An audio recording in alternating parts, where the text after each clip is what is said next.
what was originally Long Lake, but it got cut off when this railroad was built across it. There's Long Lake looking southwest. We're walking west along what used to be the Indiana Harbor Belt Railroad, and now is the Marquette Trail through Miller in Gary. And at this point it takes a jog. The railroad used to keep going straight. That's a spur probably that went up and sand mined the dunes that used to be in here. It didn't used to be flat like this, and they just took out a portion of them. The dunes stretch much wider, and for this walk here we'll cut back along the actual route of the railroad, although most bikers of today don't do that.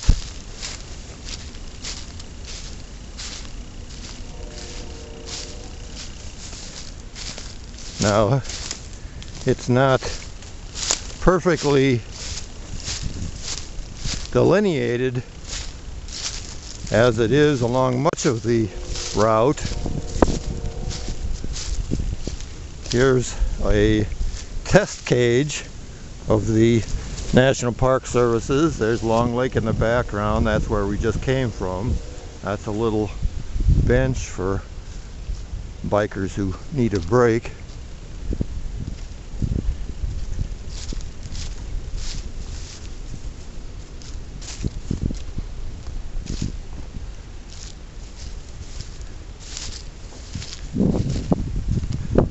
Now, if I really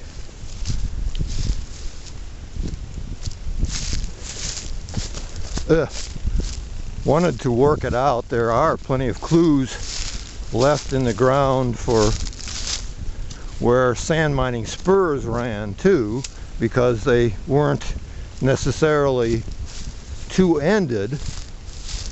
Like, was there an alternate rail line which ran over there and is now being used as the bike trail, or was that just a dead-end spur from either the west or the east end? And at this point I can't really answer that. And through here, see, there's a little bump over there, and I think the rail line ran down here in this depression, and this sand ridge is left there along the north edge of the route, but it's not a natural ridge, I don't think. I think that was created when they created this line.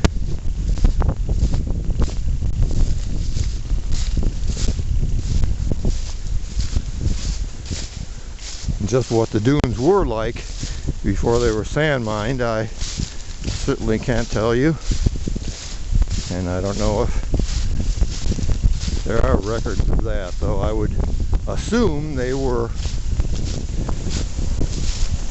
enough of dunes to have made it worth sand mining, or why would they go to the trouble of making a spur just to sand mine a couple feet worth of dunes? That wouldn't make sense to me.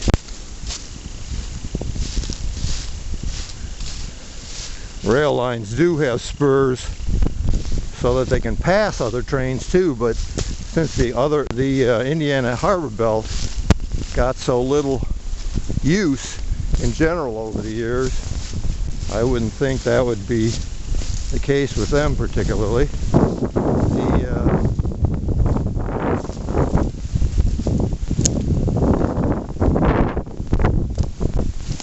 The land drops down. There could have been another spur up to the sand mining along here, but I don't see any point if they came in at the east end or the west end for them to have connected here too.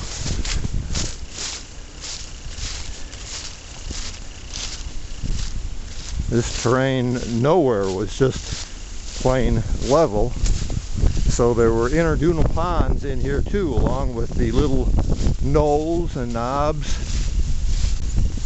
and the larger dunes.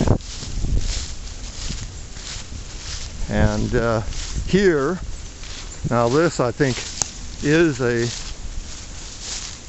bit of a dune that we're sort of digging through, it looks like, rather than simply a bulldozed edge of remains from a railroad's fill operation.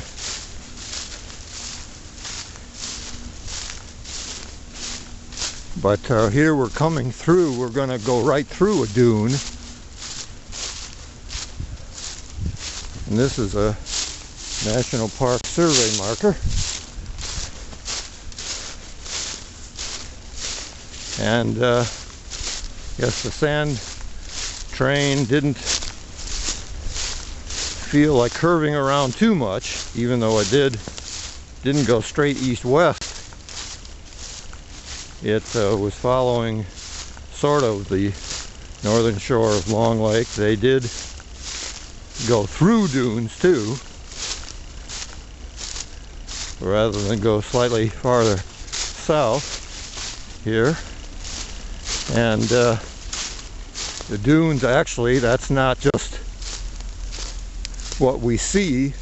The dune extends a bit farther to the left, and maybe I'll take a walk over there sometime too, along what is now the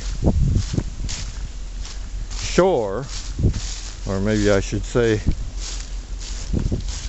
what was the natural shore, because as the water table goes up and down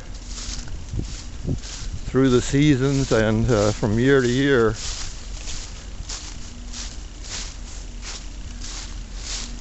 I'm not sure if it'll look like the edge of a lake, because much of Long Lake is not an open lake these days.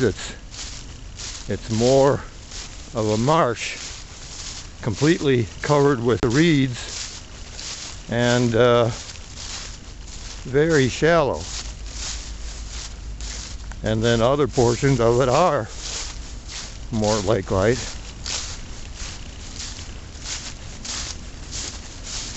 See, now here we're a bit higher than the train to our immediate north.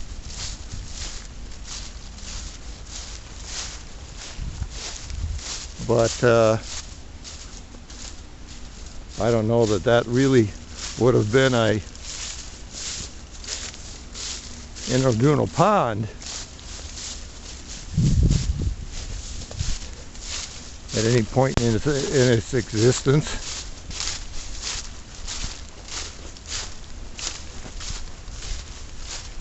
Might have just been a dish between dunes, or it might have simply been a sign that sand miners don't always sand mine perfectly level.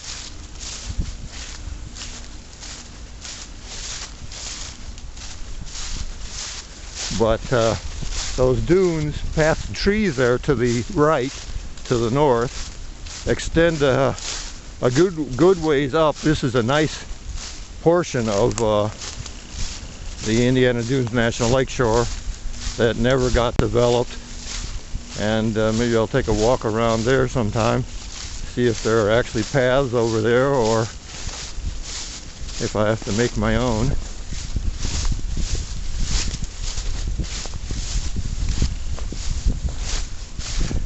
See, now here, along here, it's a blowout, slightly small blowout, which we're riding across on a dike, and so this looks more like what was an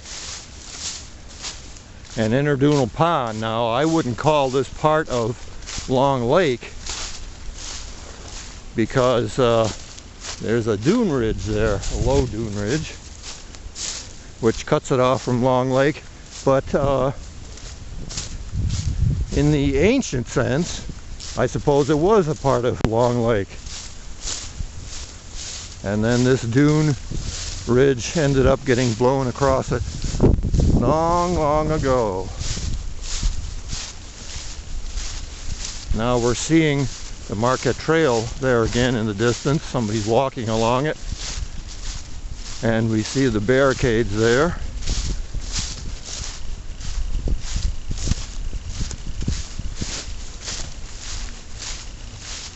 Now this being,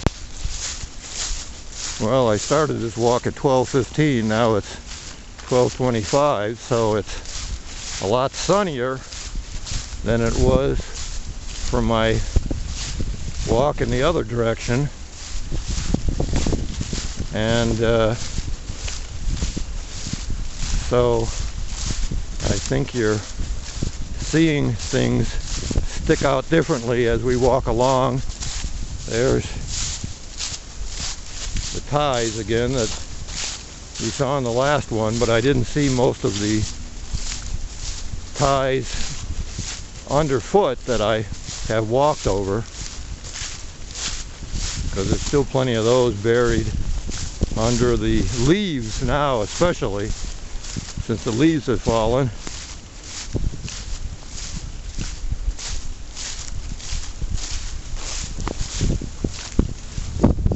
Oh no, see, now there's a continuation of that depression over there.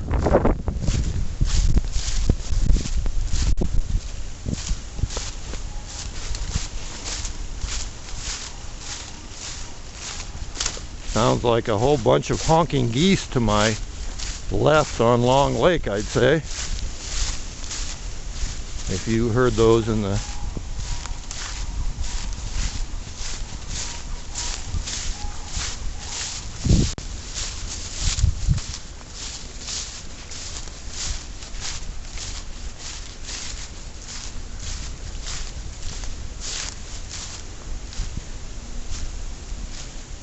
Well, that person I saw in the distance, I couldn't tell if they were going towards me or away from me, but I guess they were walking west, as I don't see them at all now. So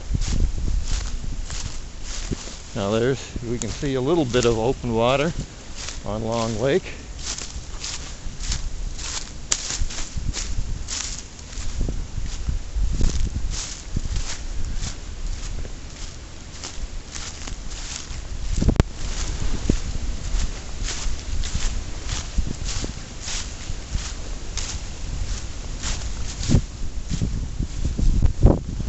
Another tiny blowout.